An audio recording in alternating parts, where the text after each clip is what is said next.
kyekikabya amaziga amayitirivu ago ng'ali ku jeneza ali ku mayiti ya nnyina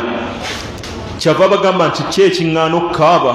ng'olw'ensonga nti omulyango gwange ogumu ku miryango gyange egyejjana Allah aguggaddewo. Mulyango ki Allah gwaggadde? Maama Allah mujjuludde ogwo mulyango ukoze eki? Ogwo mulyango guggaddwa. Kaba tukulembera abalongofu bwetu batumi batugamba sallallahu wasallam batu byatugamba kyovola abamu ku baabitegeera oli bw'alabanga ebintu biganye nti konteyina bagikwatidde China oba bino biganye oba kiri kiganye ogenda okulaba nga abaako entwala gy'asitula ng'asisinkana maama ng'amutegeeza nti maama nsabirako kuba wallahi tewagenda kubaayo agenda kusabira kusinga maama wo oba kusinga taata wo tagenda kubeerayo gye buva ne gye budda obaani kababa gino emikwano egitulimba kababa abakyala be tuyina abatuusizza ku leve y'okubeera nti ne bakadde baffe tukyabategeera. Nabadde nsoma kissa emu nenneewuunyisa yaqulu sheikh omukuba bashekhe baffe abakukunavu mu umma eno anyumya agamba nti jaani rajul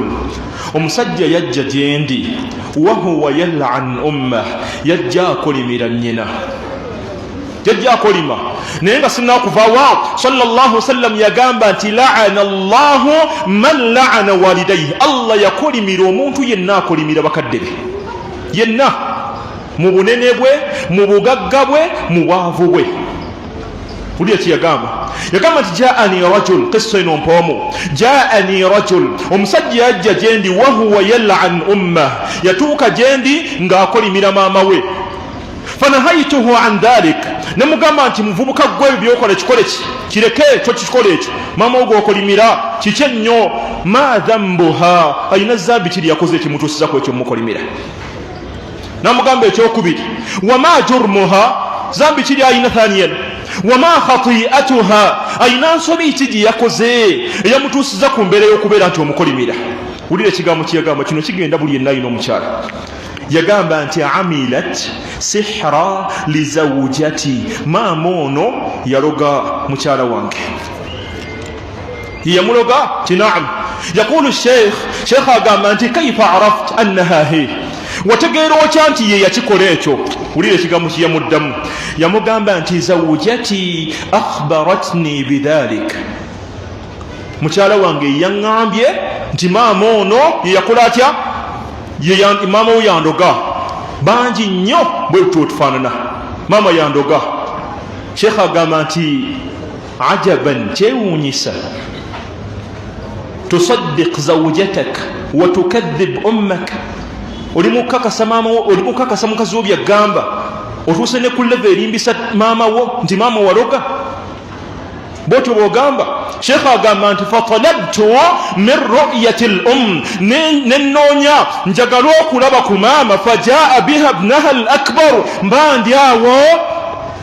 mutabani wo omukulu najja naye fajama'tu bainahum nembeera nga nagatta wakati waabwe ne tutuula naye mu kutuula wakathura an-nuqas ebigambo ne biyikiŋŋana ng'omwana ono omuwala mukyala w'omuvubuka aweereza ebigambo eri maama fatala al-hiwar conversation yewanvuwa nnyo biyani byawanvuwa yayogera ebigambo bingi naye anyumya amaliriza yagamba nti wa nafsi tuhaddithni anna zawja kadhiba nga wallahi yani sheikh agamba nti naye ng'omutima gwange kiŋŋamba nti omukyalo ono byayogera wallahi alimba ali mu kutemerera maama. Sheikh agamba ti sami'tu min al-umm abka'an harra nawulira okuva mu maama amaziga amayitirivu nga kyekimukabya yadullu ala sidqiha nga galaga nti maama wallahi ye mutuufu kyomwana ono ali mumutemerera butemerezi bameka muffe nga bakadde baffe tubajje mu maka gaffe nti munnange mukyala takwagalawo oyo omulabi bukulu wallahi ono ye Allah gwafuuse ensonga okuteeka ku nsi kuno. Ne sheikh anyumya agamba nti wa asarrati zawja alla taqabbala al-yamin al-umm illa fi bayti llahi al-haram omukyala n'agamba ne wonaalayira ebyenkana waggwe maama nze nkakasa gwe andoga okujjako okulayira konja kukkiriza nga tugenze mu bayti llah mu nnyumba ya Allah Sheikh anyumya agamba nti wennamala okuwulira ekyo faqultu lahum nembagamba nti idhhabu ila bayti llahi alharam mutambule mugende mu nyumba y'owekitiibwa Allah subhanahu wa ta'ala naye amala okyogera ekyo agamba nti thumma talabtu raqmu alhatif libni alakbar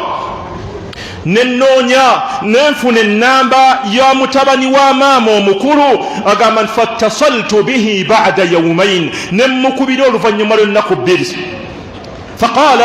امبوكنا قام الشيخ تذهبنا الى بيت الله الحرام شيخ تواصبد تواجد من يوم يوجتب الله ودعت امي على نفسها ما موانج يعني نيكوري ميرا تي اللهم اي الله وانغو وجتب ان كانت فعلا بوينبانغ الدلانزي يلقو مانونو يا الله اللهم إن كانت فعلا ألا تعود إلى بيتي إن كانت فعلا أي الله نكسب أن نمكد مكاغا ويمانغا اشكوزشن بوينبانغا ينزل مروغا يا الله نبوا أغامبا سبا الله نمكد مكاغا نفيدوا أغامبا يتوكبت وتضرعت إلى الله ندري الله أن ينتصر لها من ابنها وزوجته ناصب الله ti ayi Allah wange wekitiibwa nkusaba ontaase ku mutabani wange ne mukyala we inkanat mazluma ayi Allah wembanga ndi azamanyizibwa da'watul mazlum dwayo omuntu ali azamanyizibwa bukyanga maama bukyanga taata bameka mufenga ebintu biganye Kampala naye nga wallahi ekibiganye bakadde baffe si basiimu gye tuli twefudde ntunoonya ssente naye bakadde baffe bali eri babonaabona ne Sheikh anyumya agamba nti wetwamaliriza mutabani anyumya agamba Sheikh bwe twamaliriza udtu bi ummi naddayo ne maama wange watumuuha ala khududiha nga maama tulukisa amaziga amayitirivu lwaki tulukisa amaziga omuwala akoze atya addidde atemeredde maama amutegeeza byamutegeezezza bwe yamaliriza Sheikh anyumya agamba tibwe twaddayo mutabani amutegeeza falamma wasalna watwatuuka ewaka wajadna alkhabaru amamana twasinkana amawulire ewaka waffe ti anna akhi wa zawjata muganda wange ne mukyala we bombiriri mata ala ithri hadithin min at-tariq bafuna accident mu kkubo bombiri tekuli yasimattuka da'wat al-mazlum edduwa y'omuntu ali azamanyizibwa olaba omuntu mulala yakufuukira ekyo fakaifa al-ummu walla al-ab kiriba kikyanga maama yakusabidde eddu'a obaani oba taata nga gw'oli azamanyizza hadithi esembayo ku ekyo sallallahu sallam yagamba nti thalathatu qad harrama Allahu alayhim al-janna abantu basatu Allah yabaziyizaako ejjana kyava agamba asooka kubo mudminul khamru owokubiri uququl walid mulyaza amaanyi eri bakadde bw'owuliranga ekigambo uquq ne huquq waliwo ekya ayin waliwo ekya ha ekya ayin bw'oba wulyaza amaanya aqulu qawli hadha astaghfirullah